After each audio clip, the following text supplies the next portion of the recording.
Let's talk about a place in Italy that feels a little bit Austrian, a little bit Slavic, and still somehow unmistakably Italian. Welcome to Trieste, a city with grand cafes, seaside strolls, Adriatic views, and one very romantic white castle perched along the water. We've only got 24 hours in Trieste. Let's get tipsy, y'all. Since we live in Bologna, we rented a car and drove the 3.5 hours to reach Trieste. Our first stop led us to one of the most iconic castles just outside of the city.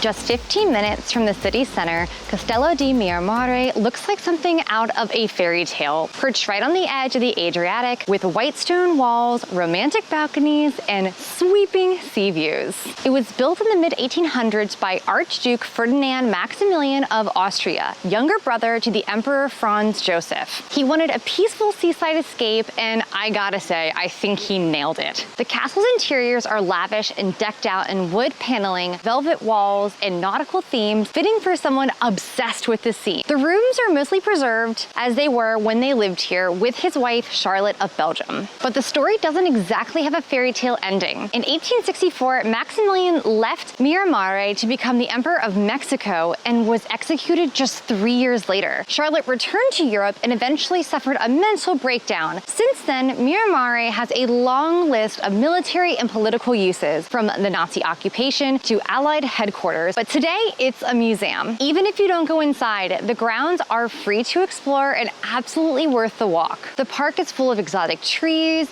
incredible sea views, and quiet corners just to sit and soak it all in. We are walking around the grounds, and it is absolutely stunning. It's beautiful. We wandered around for about an hour, taking in the incredible scenery before we popped back into the car to head into the city to explore. Tucked between grand buildings and steep hillsides, Trieste's giant staircase feels like a royal shortcut designed for a very dramatic entrance. Built in 1906, was designed to connect the lower part of the city with the piazza higher up on this hill. Back then, Trieste was part of the Austro-Hungarian Empire, and it was booming. The name, it's a bit of a poetic exaggeration. These stairs are massive. They have sweeping curves, ornate stonework, and these terraces that invite you to stop, catch your breath, and look at the city below. The stairs were meant to impress, and more than a century later, they still do. If you're wondering where Chris is, he could not get off of work today, so I'm exploring during the day by myself, but Chris will be joining me for an aperitivo once he gets off. Towering above the city on the hill is Castello di San Giusto, which has been keeping watch over Trieste for centuries. It started as a medieval fortress built by the Habsburgs in the 15th century to defend the city from Venice, who was always a little too interested in this stretch of coastline. Over time, it became more of a symbol of power than an actual stronghold, a place to show off strength, not necessarily use it. The castle has patchwork feel, a little Romanesque here, some Venetian touches there, because it was built and rebuilt over the centuries. Inside, you'll find defensive walls that you can walk, cannons on display, and sweeping views of the Adriatic and rooftops below. And beneath the castle, you've got the remains of the Cathedral of San Giusto and even older Roman ruins, because remember, in Trieste, history comes in layers. Whether you go inside or just wander the grounds, it's one of the best spots in the city to soak in the view and the vibe, especially if you can make it here at sunset.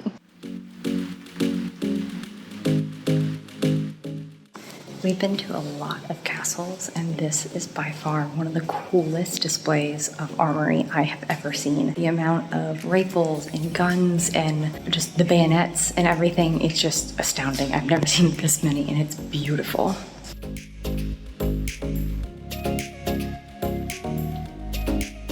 I had read online that a lot of people believe this is one of the best views if you want to get high up in Trieste but still be in the city. It is quite the hike up to this castle, especially because I went up the giant staircase. I thought it was never going to end, and it is, of course, August here now. It is a bit toastier, so if you're gonna come, recommend coming in the morning, or maybe even take a taxi or bus up here if you're trying to avoid the elevation. But this view, I think it's worth it. Vorrei spritz bianco, per favore. While the Venetian Aperol Spritz is popular, Trieste has its own twist on the Spritz culture. Trieste's locals might go for a Spritz Bianco. It's white wine with seltzer, but no orange liqueur. It's simple and crisp, and it is absolutely perfect on this very hot day. Okay, so I've been drinking this. I was a little skeptical about white wine with seltzer and ice, but it is literally perfect. I couldn't imagine anything heavier right now. It is actually light and crisp, and I'm gonna give it 8 out of 10 stars. Don't knock it till you try it.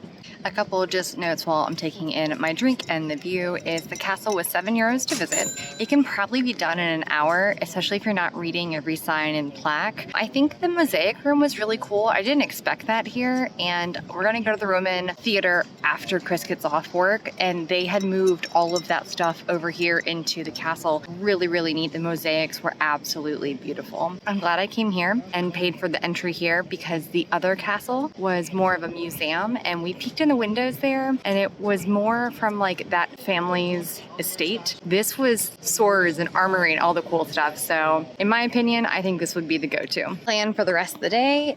Chris is getting off work soon. I need to go home and shower because I am completely soaking wet. It's so hot. And then we're gonna head out for an aperitivo and dinner. Before I get Chris, I'm gonna go for a caffeine fix. And it's really worth knowing that coffee isn't just a drink in Trieste, it's kind of part of the city's identity. Trieste was declared a free port under the Austro-Hungarian Empire. That made it the main entry point for coffee beans coming into Central Europe. By the 1800s, it was one of Europe's most important coffee hubs, roasting, trading, and shipping beans all over the continent. And that legacy is still brewing. This is the birthplace of Illy, one of Italy's most iconic coffee brands. They've been roasting since the 1930s and even helped to develop the early espresso machines, which has shaped how the world drinks coffee. But what makes Trieste so special is its local coffee language. Nero gets you a straight espresso, a capo in B is a macchiato served in a glass.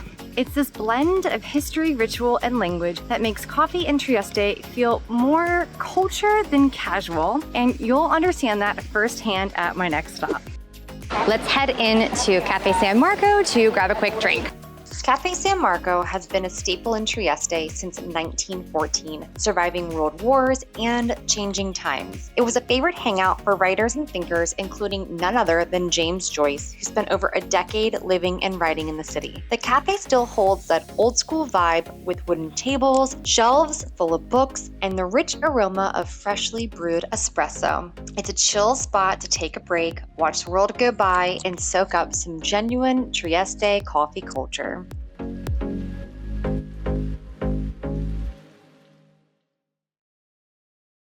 All right, cleaned up, and the temperature has dropped because there is a huge thunderstorm rolling in. Look who I found. So we're gonna go head over to the Grand Canal, and we are on the way there now. It's not Venice, but Trieste has its own little slice of canal life right in the heart of the city, the Canal Grande. Built in the 1700s, this short but very scenic canal was designed to bring the ships into the city, not just up the coastline. Merchants could literally unload their cargo right in front of their shops. So there are no long port runs, no long walks, just boats, bridges, and busy trade life. Today, it's way more relaxed than that. You'll see boats gently bobbing in the water, cafes lining the promenade, and locals strolling past here like it's no big deal. But it kind of is a big deal. This is where old Trieste met the sea, and it still feels like the city's social spine. And while you're here, look out for the statue of James Joyce on the bridge, a nod to the Irish writer who called Trieste home for over a decade. Legend has it that he says he hated the weather, but loved the people, and of course, the wine. Whether you're grabbing a spritz or just taking a slow walk, the Canal Grande is the perfect place to pause before diving back into the city. Just a short walk from the canal is the Roman Theater, and we're gonna try to go see that before it starts to rain. All right, so we made it over here before it has rained, but the skies do look ominous. But right in the middle of Trieste's city center, tucked between modern buildings and busy streets, you'll find a surprise, the Roman Theater of Trieste. This amphitheater dates all the way back to the 1st century AD, when Trieste was a Roman colony known as Tergeste. As you can see behind me, it was built into the natural slope of the San Giusto hill, and it could hold around 3,500 spectators, which isn't too shabby. The cool part about it, most of it was actually buried and forgotten Colosseum for centuries, and it wasn't fully uncovered until the 1930s when Mussolini's government started digging up Roman ruins across Italy. Today, you can walk right past this place for free. No tickets, no gates, just this ancient slice of Roman life casually hanging out between apartment blocks and cafes. It's certainly not the Colosseum, but that's what kind of makes it special. It's quiet, it's overlooked, and very much still part of the city's everyday rhythm. Heavens opened up, literally. We came running into a bar. We actually have reserved happy hour outside, about 15 minutes out, on foot. So we'll see what happens next. I have convinced Chris to try a spritz bianco. He's gonna do the thumbs up or thumbs down once he has a sip. Hefty.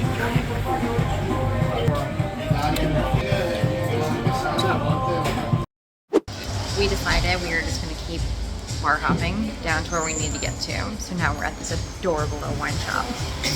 Chris just looked this place up online and they have a 4.9 rating. I hadn't marked any wineries or wine buds here. We are gonna go to the pier because the view is supposed to be phenomenal. What caught my eye was there was a winery from Virginia that was written on a chalkboard outside. The host is great. He's informative, letting us know all about the wine here. Good place. This is great. Yeah, we love it. That might have been the most dramatic storm. The good news is it has seemed to have passed. Kind of. It's kind of still spritzing. So. Spritzing. I get it. Because we're spritzing. We're gonna go get more drinks because it's time. For drinks tonight, we got reservations at the pier, which, as you can imagine, we're on a pier. We booked the rooftop. I don't know what this is gonna look like. We'll find out. If you guys have been following us for a bit, you know we cannot resist a good rooftop. In my research for Trieste, there wasn't many options. And one of the best options is unfortunately closed when we were visiting. So we'll just have to come back so we can go to it. But this place was phenomenal. And I think I really enjoyed it the most because it was out on the pier. So you really felt like you were in the water and you had the beautiful landscape of Trieste behind us. I'm a sucker for rooftops. I think this is a 10 out of 10 and the weather has cleared up and we have dinner reservations coming up and I cannot wait because if you're gonna be in a coastal town like this, you definitely have to go for seafood. All right, I've already said my opinion. What is yours? In the bathroom, there was a urinal. I wasn't talking about bathrooms. Yeah, I know, but I just had to share this because I've been in Italy for over a year now, and I don't think I have seen a urinal in a bathroom to this date. So, yeah. What do you mean there was a urinal in the bathroom? There was a urinal, not just a toilet. You guys don't have urinals here? I mean, I don't think I've seen one. Like, I mean, Italy, correct me if I'm I've wrong. never even thought to ask you this. I don't think I've seen one. Like, maybe in the airports, but no, even airports, I don't know that I have, so. Anyway, the pier, the roof, great bar, loved the vibe. It was kind of a young, hip vibe, I feel like, especially with the music blaring, but the view, unbelievable. And the drinks were actually pretty good too, and very well priced. I think our 4 drinks were less than 40 euros, so for a rooftop, that's unheard of, I feel like, especially in a kind of a touristy city. Definitely recommend.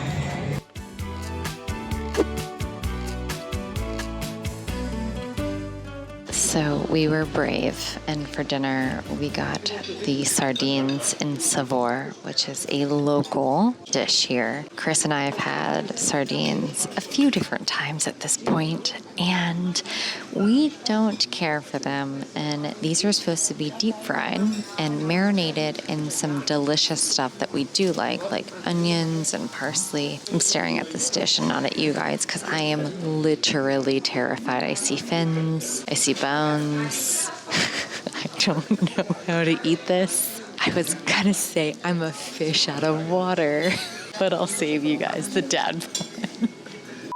There's so many bones. Do I pick out the bone? Okay, I'm gonna take the world's smallest. I don't know how to eat sardines. You're going to Google this. Am I gonna die? Here, oh my God, I'm gonna die. I'm gonna die. This is how I die. It was nice knowing you, Internet. Okay. Taste? Great. Not about taste. I think it's just the presentation that's freaking me out a little bit. We've had sardines on bread when we were in Venice, and it was smothered and stuff. I don't hate it. I just don't want to die via fish bone. Okay, so I looked up on Google how to eat these because I had some in Venice where I chunked down on all the bone. Not pleasant like Sam just did. So apparently you can gently move the spine away from the rest of the flesh with your fork. So I've tried to do that. We'll see. Okay, so when you move it with a fork, actually you get no bone. So actually it's pretty good. Like Sam said, the flavor, I think is good. We'll go in for a bigger bite here and see. No, I like that. Yeah, and you get that onion that's been marinating. Actually, is pretty good, I will say. I see the allure. Take a little bit of time, you can get some good stuff. Chris got the bigoli pasta with sea bream, and I had sea bass carpaccio for my main. Dinner was excellent. Absolutely loved it. We have one more stop tonight. It's been a very long day. We got up at like literally 5:15 to do this drive. We have one more stop because of the torrential rain earlier. We couldn't go. We're gonna go do that, and then we're gonna call it quits tonight. Rounding out our one day in Trieste, this is Piazza Unità d'Italia, the largest sea-facing square in Europe, and it's surrounded by grand buildings from Trieste's Austro-Hungarian past. Way back when, this was the city's front door, where ships docked, announcements were made, and empires showed off their immense wealth. The name Piazza Unità d'Italia came later, after Trieste officially became part of Italy in 1918. It literally means square of Italian unity, a nod to the complicated tug-of-war that this city has been through. At sunset, the whole square glows gold, and it's one of the most romantic spots in the city to just exist. Trieste is the kind of place that invites you to slow down, to linger over some coffee, and to take the long way around the port. But our journey doesn't stop here.